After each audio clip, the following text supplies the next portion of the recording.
Hi అండి.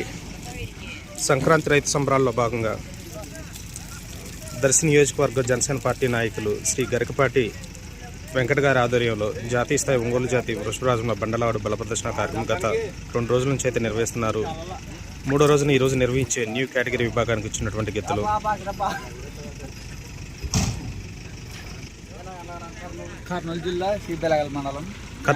కర్నూలు జిల్లా సిపిగల్ మండలం బెలగల్ మండలం వెనుగండ్ల గ్రామం. ఓనర్ పేరు ఏం పేరు? వేణుగోపాల్ నాయుడు. వేణుగోపాల్ నాయుడు గారి న్యూ కేటగిరీ విభాగం ఎత్తులు కర్నూలు జిల్లా వారి జత. డ్రైవర్ ఎవరండి? రవి. రవి గారి సారథ్యంలో